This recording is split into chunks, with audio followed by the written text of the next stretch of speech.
You've likely seen clips of this Hindu festival in New Jersey, or this Islamic funeral in Minnesota. Not what most people picture when you say summertime in America. Or maybe you saw this guy running for mayor of Minneapolis who calls Somalia his home.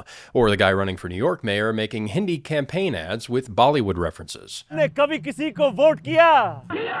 And this woman bragging that there are 64 different languages spoken in her district. In short, American cities are becoming less and less American. Naturally, it's got people thinking about our legal immigration system, and it's made them realize that we should have started talking about it sooner. Charlie Kirk noticed the same thing and had some suggestions, all of which are worth considering. But there's one other thing we could do, and I think we could do it without passing any new laws. Hear me out. So when people go through the naturalization process, they take an oath, and it goes like this. I hereby declare on oath that I absolutely and entirely renounce and abjure all allegiance and fidelity to any foreign prince, potentate, state, or sovereignty, of whom or which I have heretofore been a subject or citizen, that I will support and defend the Constitution and laws of the United States of America against all enemies, foreign and domestic, that I will bear true faith and allegiance to the same. They go on to promise to bear arms on behalf of the United States, perform non-combatant service, and perform other actions under civilian direction when required by law.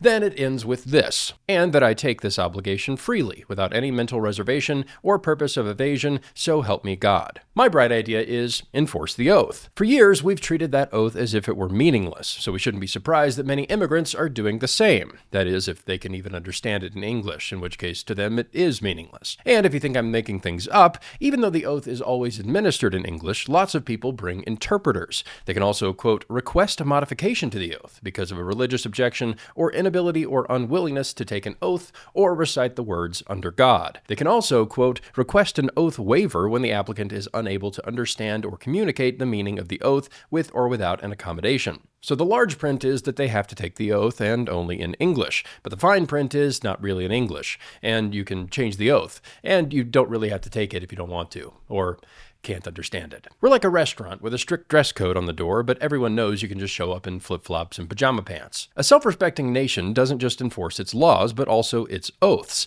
I expect President Trump to abide by his oath of office, and we should expect naturalized citizens to abide by their oath. But instead, we've decided to treat it as less binding than a New Year's resolution. In my opinion, if people come here and break their oath, or if they took a truncated version of it, or if they can't even understand it, they should be sent back. These days, oaths aren't taken seriously, but there's this weird inertia where we still take them on some occasions because it feels like that's what we're supposed to do. Like saying bless you when someone bless you. Oaths of office and the naturalization process are just a few holdouts. We take the oath, but we always assume that no one will hold us to it, or that there's some easy way out. Here's Chesterton writing 100 years ago. The revolt against vows has been carried in our day even to the extent of a revolt against the typical vow of marriage. It is most amusing to listen to the opponents of marriage on this subject. They appear to imagine that the ideal of constancy was a yoke mysteriously imposed on mankind by the devil, instead of being, as it is, a yoke consistently imposed by all lovers on themselves. They have invented a phrase that is a black and white contradiction in two words, free love, as if a lover ever had been or ever could be free. It is the nature of love to bind itself, and the institution of marriage merely paid the average man the compliment of taking him at his word. Modern sages offer to the lover with an ill-favored grin the largest liberties and the fullest irresponsibility, but they do not respect him as the old church respected him. They do not write his oath upon the heavens as the record of his highest moment. They give him every liberty except the liberty to sell his liberty, which is the only one that he wants. It is exactly this back door, this sense of having a retreat behind us, that is to our minds the sterilizing spirit in modern pleasure. Everywhere there is the persistent and insane attempt to obtain pleasure without paying for it. Thus in love, the free lovers say, let us have the splendor of offering ourselves without the peril of committing ourselves. In the same way, there are people who want the benefits of America without having any loyalty to it. They want to sleep with America, but they don't want to marry her, and the state should play the part of the protective father.